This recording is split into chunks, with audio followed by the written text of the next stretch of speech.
Бүгін біз Нельсон Манделаның еркіндік пен теңдік үшін қалай күрескенін айтатын боламыз. Нельсон Мандела нәсілдік сегрегация мен қанауға қарсы күрескен ең танымал тұлғалардың бірі.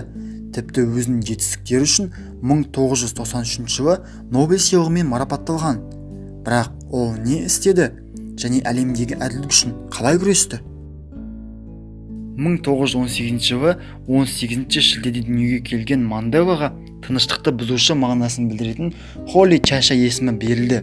Бұл сәйкестік пе, әлде басқа ма, біз оны білмейміз. Бірақ Мандела Тембу руының кіші тармағында өсті және ағылшын тілді әлемге шар алдында құқықтану мектебінде Нельсон есімін алды. Ол апартеид атты оңтүстік африкалық нәсілдік сегрегация жүйесіне қарсы белсенді күресті. Ол кезде апартеид тіпті заңдастырылған болған. Мандела қара нәсілділердің құқығы үшін күресетін АНК партиясына қосылды.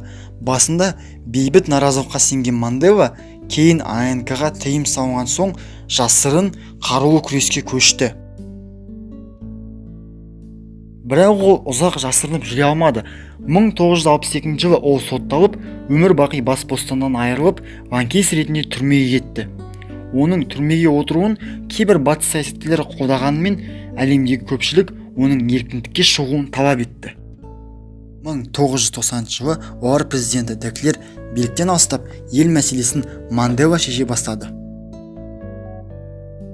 4 жыл өткен соң Мандела Оңтүстік Африка Республикасының тұңғыш қара нәсілді президент атанды. Бұл кезде оңтүстік африкалықтар нәсілдік белгі бойынша бөлінген елдер одағы ұйымын құрды. Халықты татуластырудың бір амалы спорт болды. Мысалы, ол қара нәсілділер апартеидтің белгісі ретінде көрген регби еді. Бірақ оңтүстік Африка регбиден әлем чемпионатында жеңіске жеткенде, Мандела құрама капитанын миллион көрермен алдында құшақтап құттықтау арқылы адамдарды татуласуға шақырды. Және Манделаның әлем футболы әрі спидпен күрес қорына тигізген пайдасы зор болған. Ол саясаттан кетсе де өзінің елі үшін адал күресін жалғастырған еді. Әлем бойынша 2009 жылдың 18 шілдесі халықаралық Нельсон Мандела күні деп жарияланды.